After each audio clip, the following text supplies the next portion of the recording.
Bueno, es que partimos de una sociedad y de una absolutamente despolitizada, ¿no? Donde los conceptos políticos en el grueso de la sociedad pues caen muy lejos y la gente ha olvidado discutir de política y la ve absolutamente lejana, no los parlamentos o las instituciones, sino el debate político y el por qué activarse colectivamente para transformar sus vidas.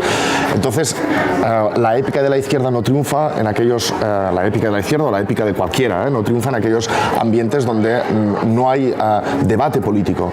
Uno tiene que lograr que la transformación política de la sociedad esté en los debates diarios. Entonces, en ese contexto, el discurso de la izquierda, el discurso o una renovada épica de la izquierda o un movimiento de transformación democrática toman cuerpo.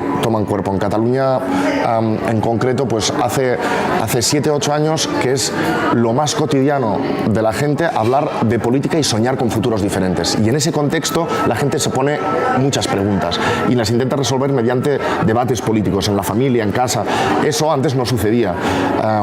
Es decir, es necesario establecer, ¿no?, un momento de cambio, un momento político de tensión política donde la gente discute sobre política para que esos debates políticos cobren fuerza y la gente se ponga preguntas.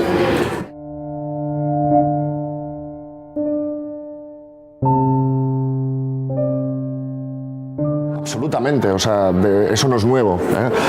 Decir que todos los procesos de separación de Estados son revolucionarios no es cierto. Eso es absolutamente neutral, pueden serlo o no pueden serlo. Pero las luchas de liberación nacional, es decir, las luchas por desentenderse o por terminar con el dominio de una élite sobre la política y la economía de una sociedad, son en sí mismos revolucionarios. Y son revoluciones democráticas que además en una Europa que ha perdido una cuestión esencial. En Europa ya nadie cree que la gente organizándose y proponiendo un cambio llegue a suceder ese cambio. No lo cree en absoluto. Se ve a sí misma ya como objeto de políticas públicas, pero nunca como sujeto colectivo de transformaciones.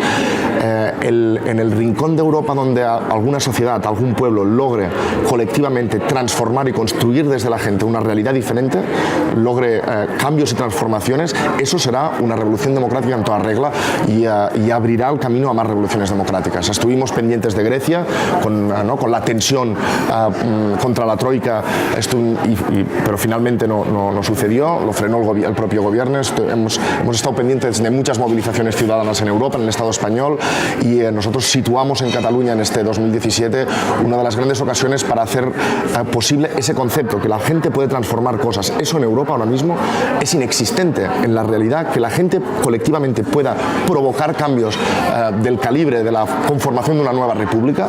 Eso hace 200 años que no pasa en Europa.